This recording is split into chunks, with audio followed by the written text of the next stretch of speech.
If we're going to transition into plant-based agriculture, there's a massive process that needs to happen. We need a big, professional, lobbying organization that can bring this message to lawmakers, because ultimately that's where the power is. You can stand out on the street holding a sign all day long, we can write books, we can make movies, but when we get laws passed at the state and federal level, we are making immediate, wide-scale change.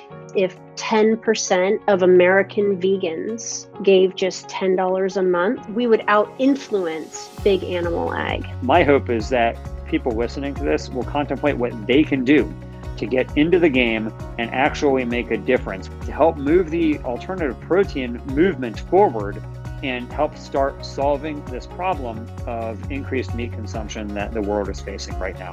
As we want to change the world, we need people who are using innovation. Vegan businesses create alternatives to products that are harming animals or hurting our environment. We have to create a demand so that suppliers and manufacturers are forced to look into alternatives. Rather than fighting with consumers and asking them to give up something they love, whether it's meat or leather, we're saying, hey, here's something better, but you're not giving up anything.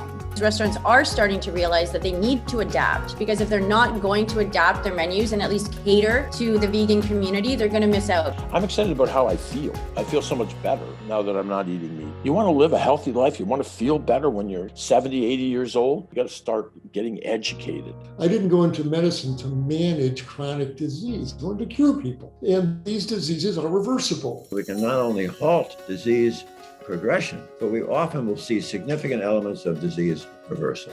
Things have changed so much. I don't think back in the day people even knew what the word vegan meant. 9 out of 10 people now know. So it is possible for us to see a thriving earth, abundance of food, abundance of biodiversity, and a stable climate. That's all possible. My hope is that people listening to this will contemplate what they can do to get into the game and actually make a difference. Once we get a groundswell in those individual behaviour changes, once we get a groundswell in corporate change, then there's pressure to create that political change.